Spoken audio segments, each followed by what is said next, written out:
8 آیت کلام مقدس میں مقدس لوکا رسول کی انجیل 3 باب 8 آیت میں لکھا ہے، بس توبہ کے موافق پھل لاؤ اور اپنے دلوں میں یہ کہنا شروع نہ کرو کہ ابراہیم ہمارا باپ ہے، کیونکہ میں تم سے کہتا ہوں کہ خدا ان پتھروں سے ابراہیم کے لیے اولاد پیدا کر سکتا ہے۔ کلام مقدس کے وسیلہ سے خدا ہم سب کو قدرت کرتے ہیں۔ سبھی تشریف رکھیں۔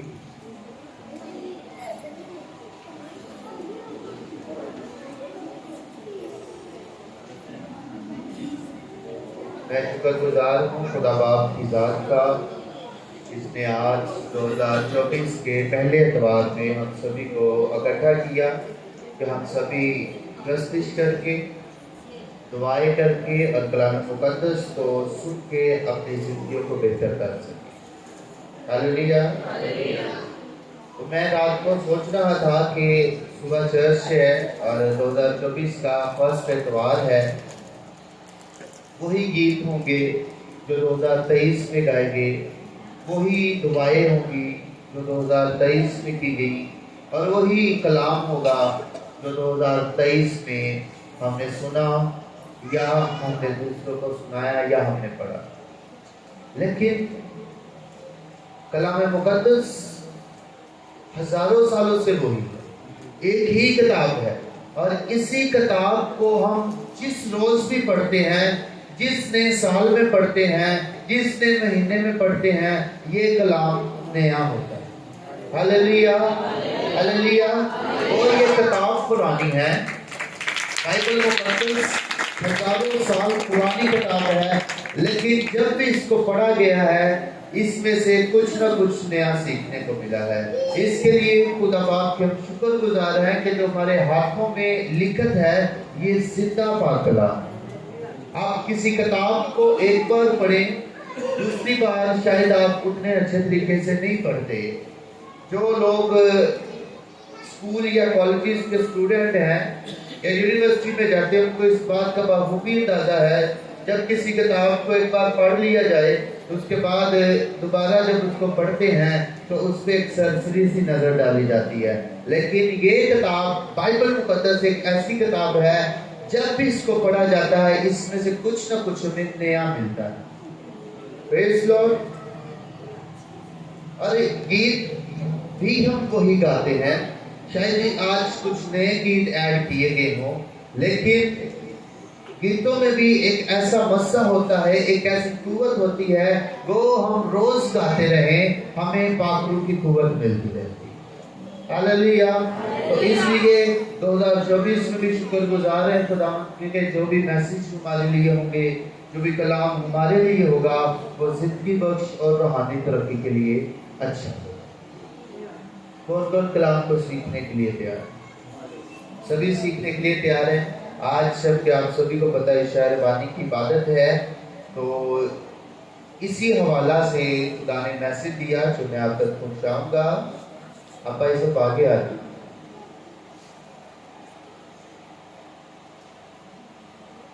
کلام مقدس میں مقدس لوکا رسول کی معرفت لکھی گئی انجیل تلاوت کی گئی ہے، 8 آیت ہے۔ 8 آیت کا مقدس متی رسول کی انجیل میں پہلا حصہ ہے، اور اس میں پوری آیت ہی کور کی گئی ہے، بس توبہ کے موافق اللہ۔ آج ہم صرف اس پیسج پر غور کریں گے، توبہ کے موافق اللہ۔ یہ اس ٹائم کی بات ہے جب مقدس یوحنا استواگی خدا یسوع مسیح کی خدمت کے آغاز سے پہلے دریائے یردن میں بہت سے یہودیوں کو توبہ کی منادی کر کے ان کو توبہ کا بپتسمہ دے رہے ہیں، اور یہودی جو ہیں وہ اس بپتسمے کو لے بھی رہے تھے۔ ہر ایک بڑی تعداد میں، جمع غفیر کی تعداد میں لوگ یوحنا استواگی کے پاس آ رہے تھے، اور اس سے پہلے کہ یسوع مسیح بپتسمہ دیتا، یوحنا استواگی بپتسمہ دیتے ہوئے نظر آتے ہیں۔ یہاں پر ایک قابل غور بات یہ ہے کہ یہودی جو اپنے آپ کو پاک قوم سمجھتے ہیں ان کو بپتسمہ لینے کی کیا ضرورت تھی؟ وہ تو پہلے ہی اپنے آپ کو پاک سمجھتے ہیں، وہ بپتسمہ کیوں لیں گے؟ جبکہ یہودیوں میں یہ رسم تھی کہ بپتسمہ ان لوگوں کو دیا جاتا تھا جو غیر قوم تھی، یہودی کرنے کے لیے۔ آج مسیحی کرنے کے لیے ہم لوگوں کو بپتسمہ دیتے ہیں، یہ یہودیوں سے روایت چلی آ رہی ہے۔ یہودی ایک رسم کو اپنائے ہوئے تھے جو کسی غیر قوم کو یہودی کرنے کے لیے اپنائی گئی تھی، اور وہ بپتسمہ تھا۔ اگر کوئی غیر قوم کا شخص یہودیت میں آنا چاہتا، وہ یہودی بننا چاہتا، تو اس کو بپتسمہ دیا جاتا اور اس کو یہودی قرار دیا جاتا، لیکن اس کو نومرید کا نام دیا جاتا، اور وہ شخص مذہبی اعتبار سے یہودی ہو جاتا لیکن نسلی اعتبار سے یہودی نہیں ہوتا تھا۔ تو یہودی کیوں بپتسمہ لیتے؟ کیونکہ وہ اپنے آپ کو پاک سمجھتے ہیں، وہ کہتے ہیں ہمیں کسی پاکیزگی کی ضرورت ہی نہیں ہے، ہم پہلے سے پاک ہیں، ہم خدا کی چنی ہوئی قوم ہیں، ہم کیوں بپتسمہ لیں؟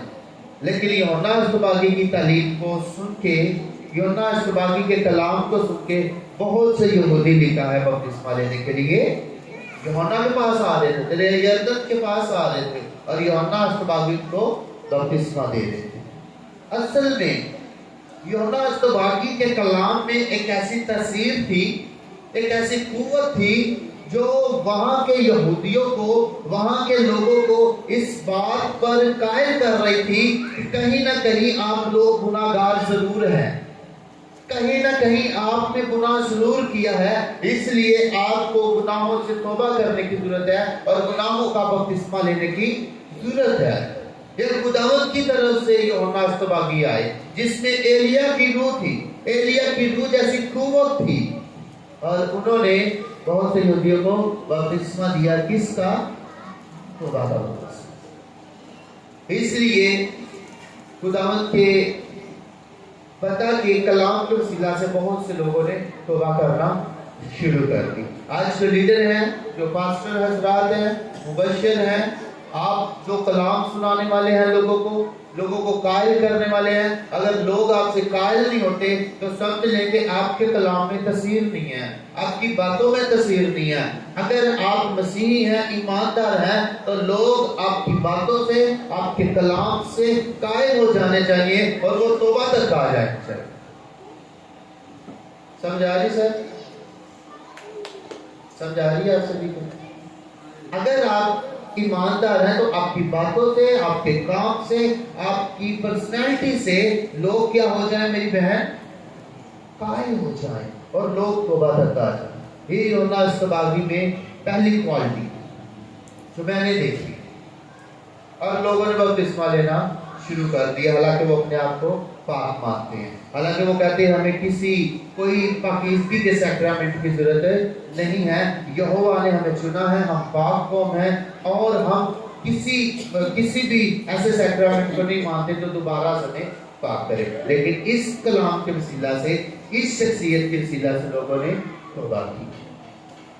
پہلا پوائنٹ سیکھا کہ آپ کے کلام کے وسیلہ سے، آپ کی پرسنالٹی کے وسیلہ سے اگر لوگ توبہ تک نہیں آتے تو اس کا مطلب ہے آپ میں وہ تاثیر نہیں ہے، وہ کلام نہیں ہے، وہ قوت نہیں ہے جو ہونی چاہیے، وہ چیز آپ میں ہونی ضروری ہے۔